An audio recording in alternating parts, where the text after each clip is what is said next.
सभी सुधी जनों को सादर नमस्कार। महाभारत के संबंध में कतिपय यूरोप के विद्वानों का यह मत है कि उसका जो मूल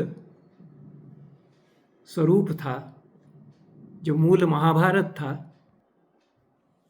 वह कौरवों के पक्ष की ओर से लिखा गया था और उसमें दुर्योधन को नायक के रूप में चित्रित किया गया था।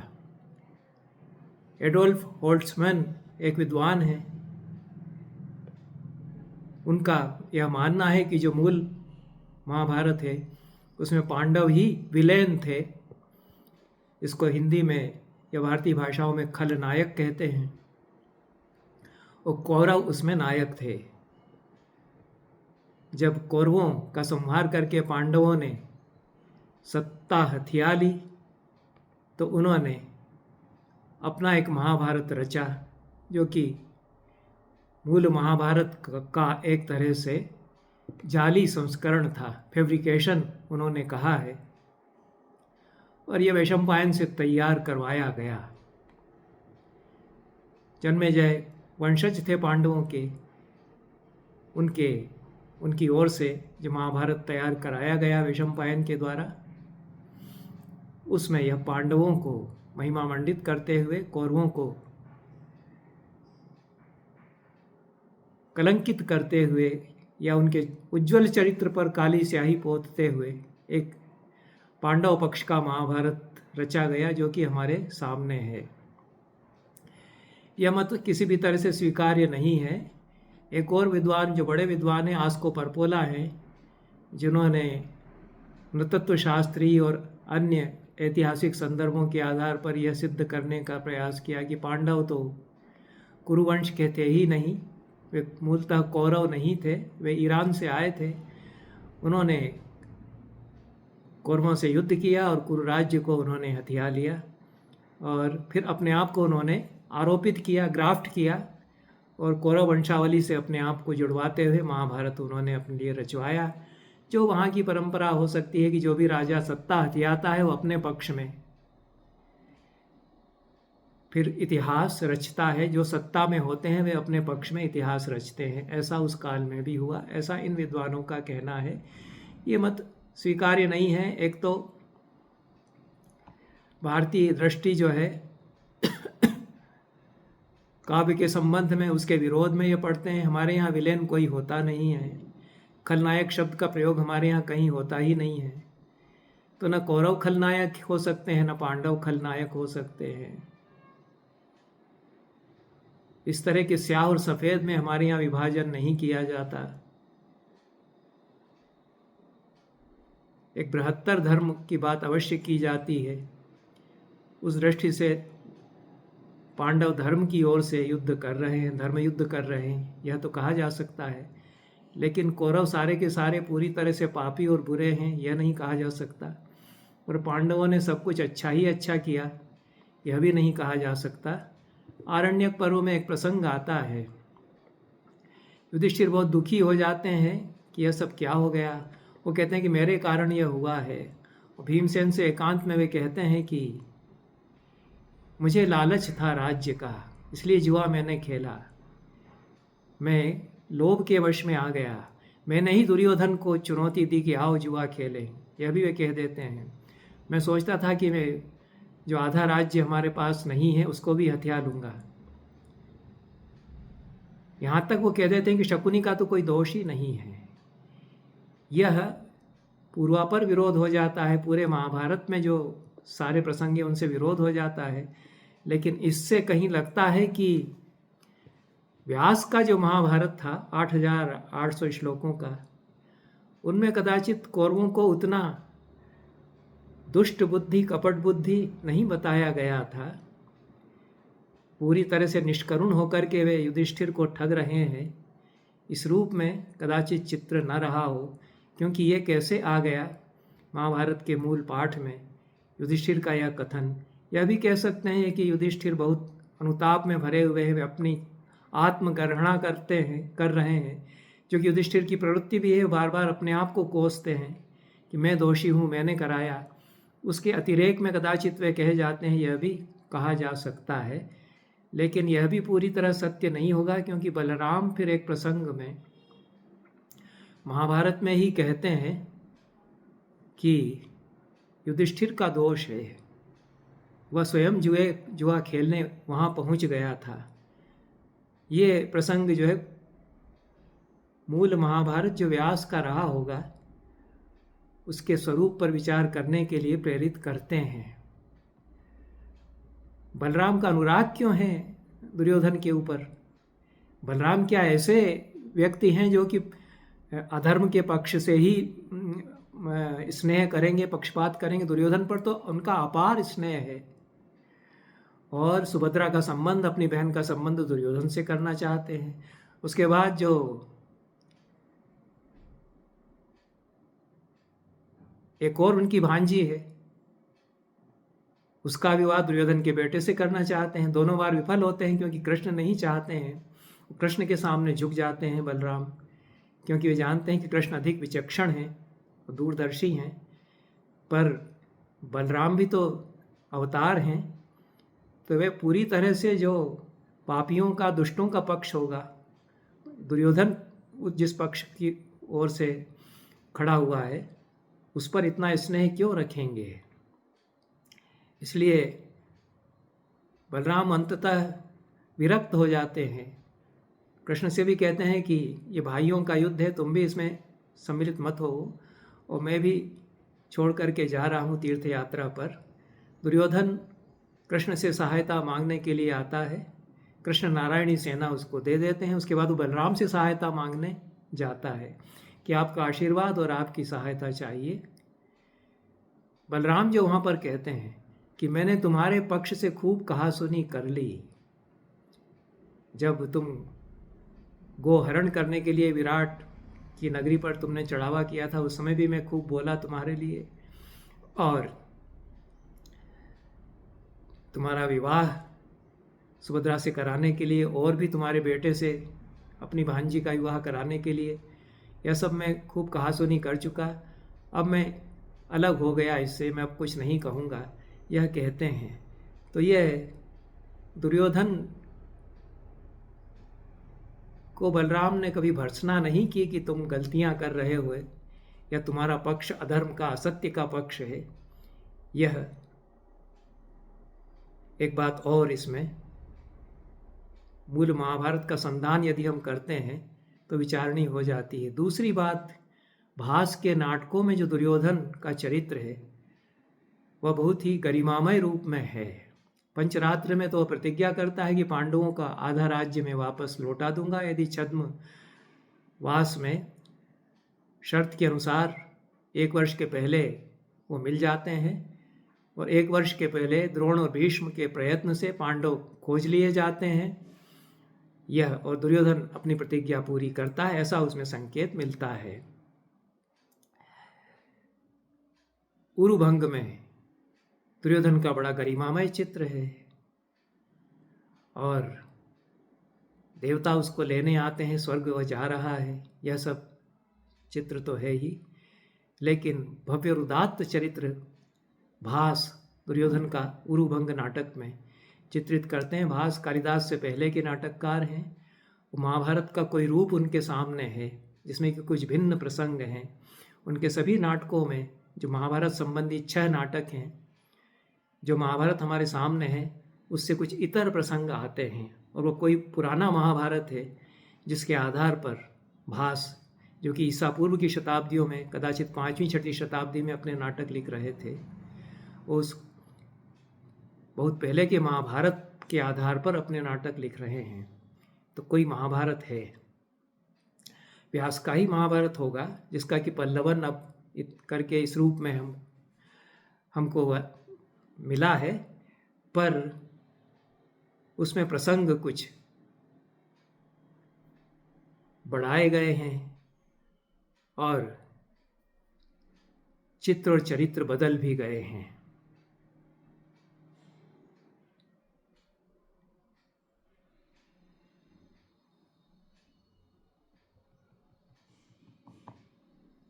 गदा युद्ध का प्रसंग जो गदा युद्ध पर्व में आता है,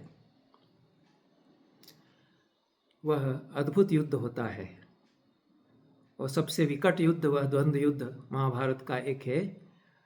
उसके पहले युधिष्ठिर जो बहुत उदार मना है, वो दुर्योधन पर करुणा करते हुए पूछते हैं कि पांचों पांडवों में से जिससे भी तुमको युद्ध करना हो तुम चुन लो।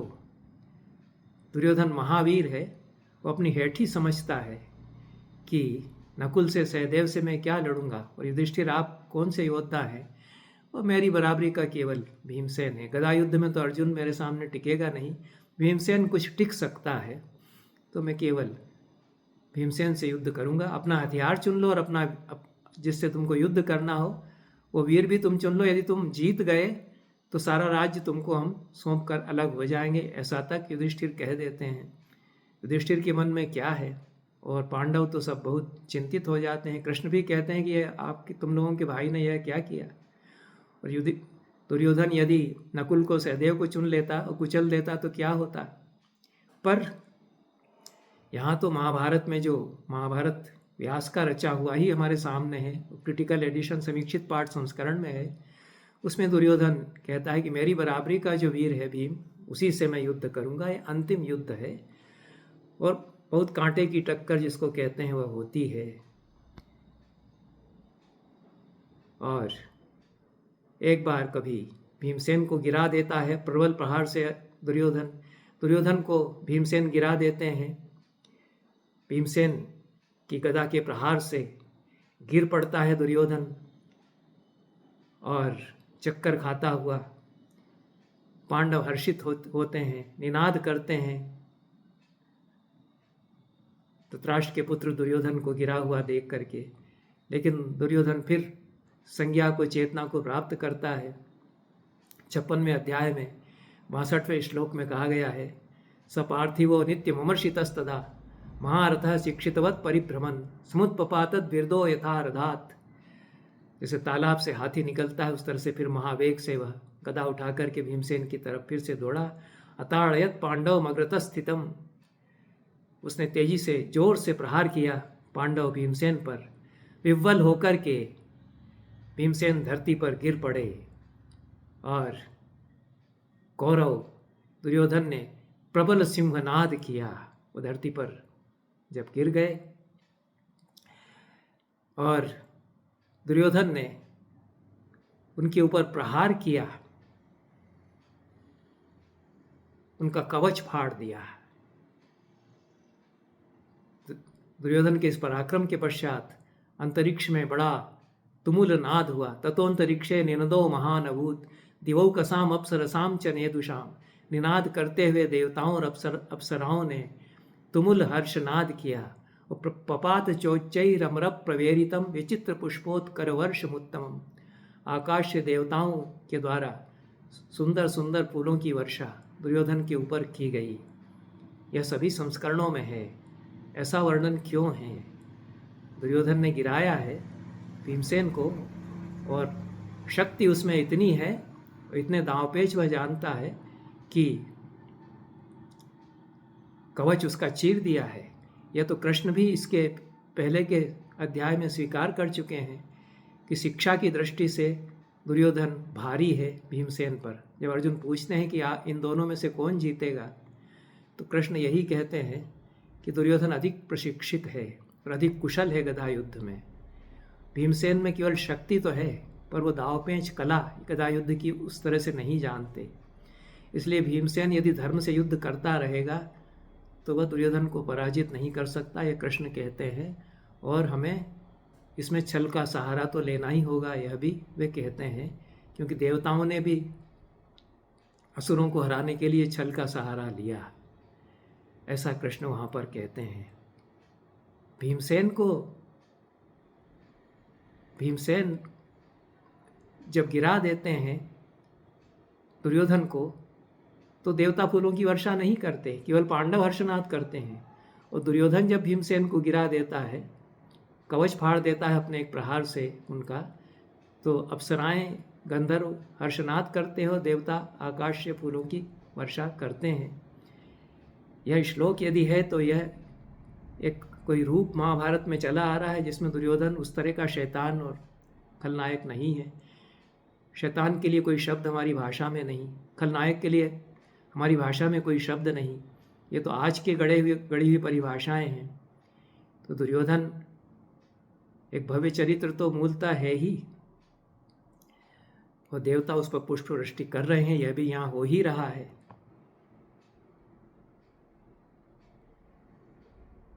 अब जो प्रहार किया है दुर्योधन ने,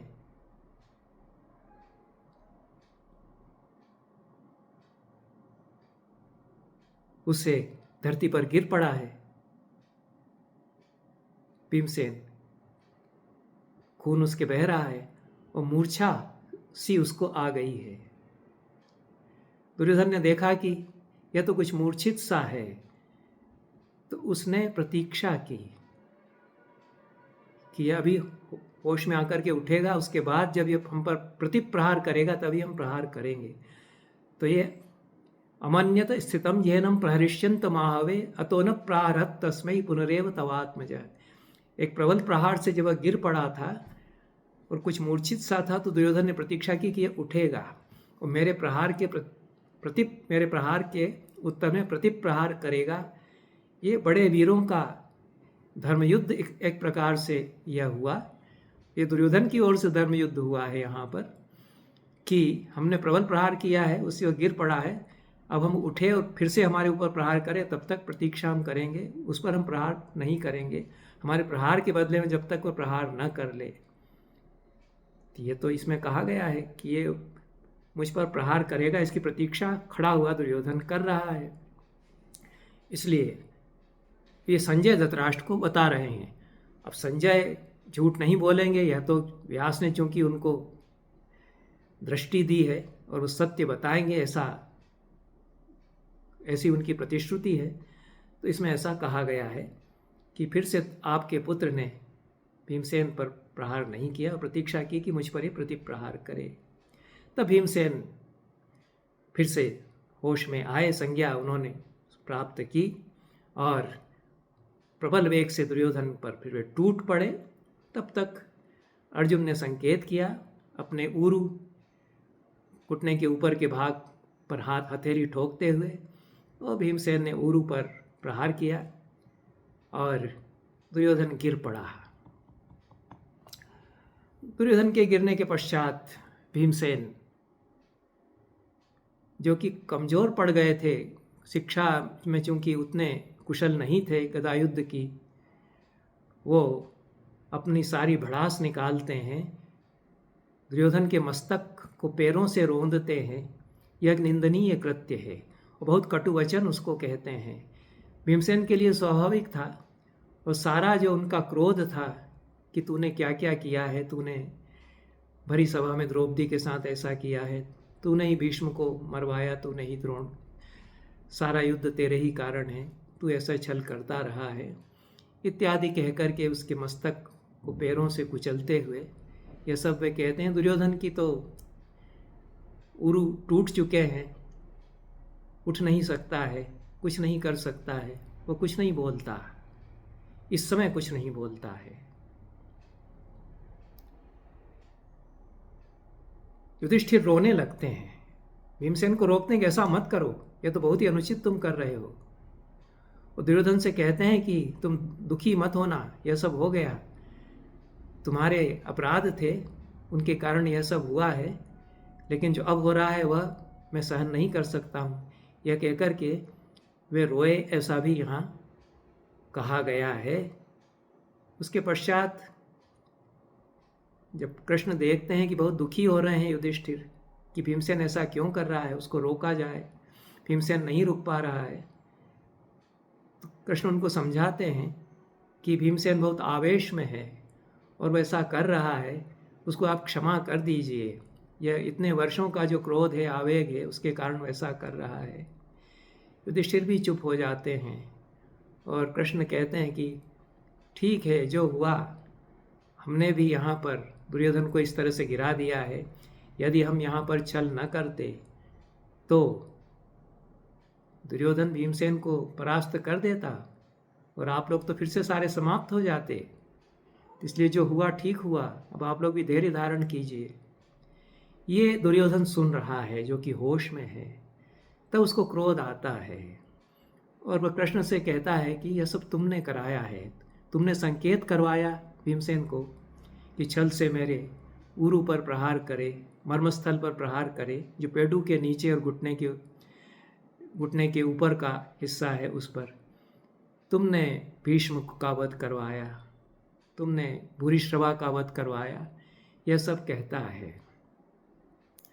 तब कृष्ण भी उसका प्रत्युत्तर देते हैं। उसके प्रत्युत्तर में जो दुर्योधन कहता है वह विचारणीय है। पहले भी दुर्योधन कह चुका है कि मैंने गलतियां क्या की हैं।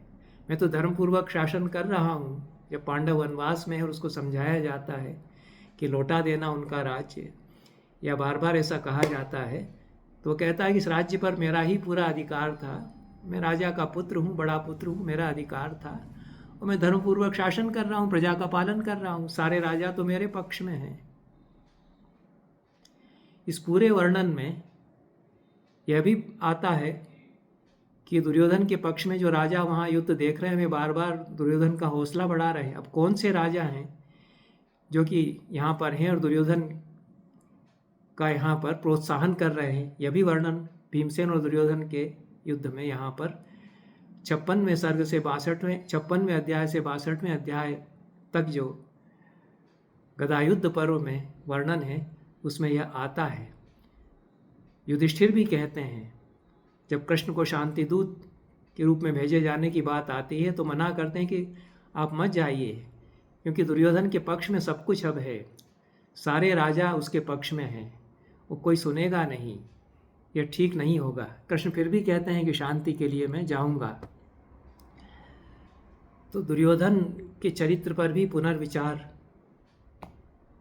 जैसा एक स्थापित रूढ़ प्रतिमा हमारे मन में दुर्योधन की है, उस पर फिर से विचार किया जाना चाहिए, क्योंकि वह अधर्म नहीं है, अधर्म का प्रतीक नहीं है।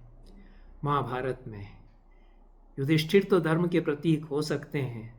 युधिष्ठिरो धर्ममयो महाद्रुमः, वे धर्म के महाद्रुम हैं, पर दुर्योधन को अधर्म का महाद्रुम नहीं कहा है। जब महाभारत का रूपक एक वृक्ष के रूप में बताया है व्यास ने, तो दुर्योधनो मन्युमयो महाद्रुमः, दुर्योधन मन्यु का महाद्रुम है। मन्यु जो वेंजियंस, जो वैमनस्य अमर्ष का भाव है, एक प्रतिहिंसा का भाव, एक बदले का भाव, ये पांडवों में नहीं है। पांडव जो युद्ध करते हैं वो वैमनस्य के भाव से नहीं करते हैं, मन्यु के भाव से नहीं करते हैं। धर्म के लिए हम युद्ध कर रहे हैं, इस भाव से वे युद्ध कर रहे हैं। दुर्योधन जो कुछ करता है वो मन्यु के कारण करता है। उसको कई तरह के उसके मन में पीड़ा है कि मेरे पिता अंधे हो गए, अंधे न हुए होते तो वे पूर्ण रूप से राजा होते और उन्हीं का वारिस में ही होता, ये विवाद न होता। इस सब का जो उसको कुछ, और लालच जो लिप्सा है, तो मन्यु, लालच और लिप्सा यह दुर्योधन में है। अन्यथा तो बहुत कुशल है, राजनीति में कुशल है, नीति पटु है, महान योद्धा है। वो युद्ध जो करता है उसमें दुर्योधन ने कहीं भी अनीति, अधर्म अपनी ओर से नहीं किया। महाभारत में जितना दुर्योधन युद्ध कर रहा है उसमें अभिमन्यु वध का प्रसंग अवश्य है, उसमें तो द्रोणाचार्य ही अग्रणी थे। तो ये कृष्ण को फिर उत्तर देता है दुर्योधन। उसमें जो कहता है वह दुर्योधन का पक्ष है, यह मर रहा है, अंतिम सांस वह ले रहा है, उस समय कह रहा है। ये महाभारत के सभी संस्करणों में है। दुर्योधन के ये कथन अध्याय 57 में, अधीतम विधिवत दत्तम भू प्रशांता ससागरा मूर्धनि स्थितम अमित्राणाम कोनु स्वंत तरो मया। मैंने विधिवत अध्ययन किया, वेदाध्ययन किया, सारी धरती पर, सागर पर्यंत धरती पर मैंने शासन किया, अपने शत्रुओं के मस्तक पर मैं स्थित रहा, उनके ऊपर में रहा। अपने शत्रुओं को शासन में मैंने रखा। कौन होगा जो मुझसे अधिक प्रसन्नता के साथ मरेगा, किसका अंत इतना अच्छा होगा, ऐसा कहता है। यदिष्टम क्षत्रबंधूनां स्वधर्ममनुपश्यतां तदिदम निधनम प्राप्तम कोनु स्वंत तरो मया। जो उत्तम क्षत्रियों के लिए मृत्यु वरेण्य मानी गई है, अपने धर्म का पालन करते हैं उत्तम क्षत्रिय जिस मृत्यु को प्राप्त करते हैं, उसी मृत्यु को मैंने पाया। मुझसे अच्छा अंत किसका होगा। देवारहा मानुषा भोगा प्राप्ता असुलभा नृपैः। मैंने इस जीवन में सारे दुर्लभ भोग प्राप्त किए, जो अच्छे अच्छे भोग राजाओं को प्राप्त नहीं होते। ऐश्वर्यम चोत्तमम प्राप्तम कोनु स्वंत तरो मया। उत्तम ऐश्वर्य को मैंने भोगा, मुझसे अधिक अच्छा अंत और किसका होगा, ऐसा टेक की तरह से बार बार कहता है। सुरत सानुबंधश्च स्वर्गम गंताहमच्युता। हे श्री कृष्ण, अपने मित्रों, अपने सारे अनुयायियों के साथ मैं तो स्वर्ग में जाऊंगा। यूयम विहत संकल्पा शोचंतो वर्तयिष्यथ। तुम लोगों का संकल्प टूटा है धर्म युद्ध करने का, तुम लोग दुखी रहोगे, ऐसा वह कहता है। यह कहा जा सकता है कि दुर्योधन तो डींग हाँकता था, मरते समय उसकी भी एक डींग है कि मैंने विधिवत सब कुछ किया और इतनी अच्छी मृत्यु किसको मिलेगी। लेकिन इसके बाद जो वर्णन है, अस्य वाक्यस्य निधने कुरु राजस्य भारत अपतत्सु महत्वर्षम पुष्पाणाम पुण्यगंधिनाम।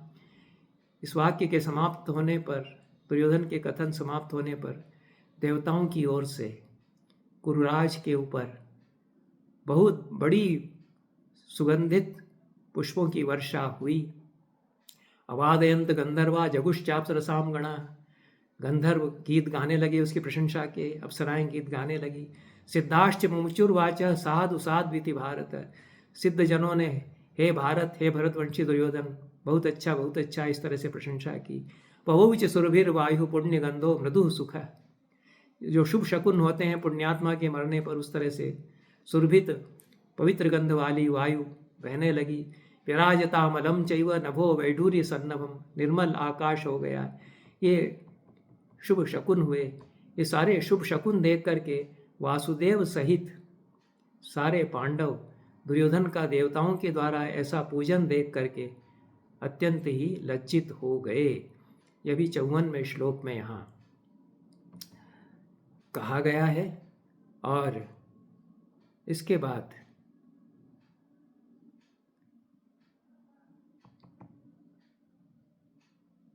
कृष्ण पांडवों को समझाते हैं।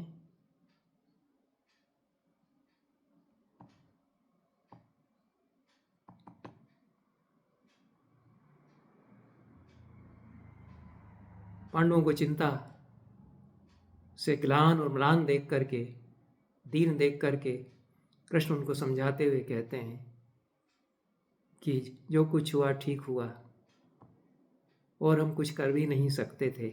हमने जो किया ठीक किया, और तुम लोगों ने जो युद्ध किया है वह सीधा सच्चा युद्ध तुम लोगों ने किया। ऋजु युद्धन विक्रांता हंतुम युष्माभिराहवे। लेकिन केवल ऋजुमार्ग से ही युद्ध करते रहते तो जीत नहीं पाते। दुर्योधन को, भीष्म को भी नहीं जीत पाते, द्रोण को भी नहीं जीत पाते। इसलिए उपाया भीता ये ते मया तस्मान नराधिपा। हे राजाओं, मैंने ये कुछ उपाय किए, अन्यथा पांडवेयानाम ना भविष्यत जयः क्वचित। नहीं तो पांडवों की विजय नहीं होती। ये चार जो महारथी हैं, भीष्म, द्रोण, कर्ण और दुर्योधन, ते ही सर्वे महात्मानश चत्वारो अतिरथा भुई। ये अतिरथी महात्मा वीर हैं चारों। न शक्या धर्म तो हंतुम लोकपालैरपि स्वयं। लोकपाल या देवताओं के द्वारा भी इनका वध नहीं किया जा सकता, वो लोग नहीं इनको मार सकते हैं। उसी तरह से गदा पाणी दुर्योधन, जब तक उसके हाथ में गदा है, न शक्यो धर्म तो हंतुम काले नापी है दंडिना। काल भी यदि उसके सामने आ जाए तो उसको नहीं मार सकता, ऐसा कृष्ण कहते हैं। प्रशंसा के वचन हैं। जो व्यक्ति मर रहा है उसकी प्रशंसा की जानी चाहिए। यह बात उचित है, पर ये कृष्ण कह रहे हैं और कृष्ण स्वीकार कर रहे हैं कि यह ऋजु युद्ध नहीं हुआ और ऐसा कराया गया। तो इस प्रकार से अब जो हुआ है यह सब कुछ ठीक ही हुआ है। यह भी सद्भिश्चानुगतः पंथा स सर्वैरनुगम्यते, सज्जनों का ही मार्ग यह है और सब इसी से जाते रहे हैं जो सज्जन लोग हैं। हम कृतकृत्य हुए, अब हम चलते हैं यहाँ से, ऐसा कहकर के कृष्ण उनको समझाते हैं। ये कुछ प्रसंग हैं जिनसे हम यह अनुमान कर सकते हैं और विचार भी कर सकते हैं कि जिस रूप में हम दुर्योधन को समझते हैं वैसा चरित्र दुर्योधन नहीं है। और एक पक्ष महाभारत में यह भी है जिसमें वह महिमा मंडित रूप में सामने आता है।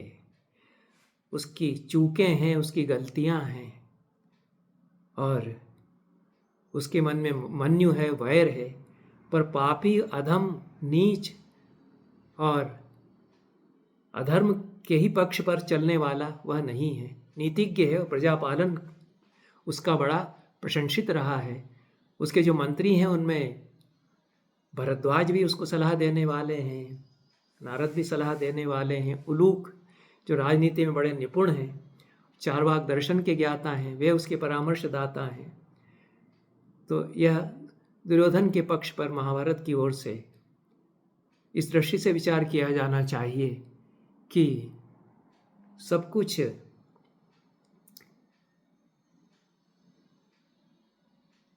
एक और सही सही और एक और गलत गलत संसार में नहीं होता है। जो हमारा दर्शन है वह यही है और इसके अनुसार प्रत्येक मनुष्य में भव्य रूप भी होता है। हर मनुष्य में अच्छाइयाँ भी होती हैं, हर मनुष्य में कुछ त्रुटियाँ, कमजोरियाँ हो सकती हैं। इन शब्दों के साथ यह वक्तव्य समाप्त करता हूँ। सभी को बहुत बहुत धन्यवाद। नमस्कार।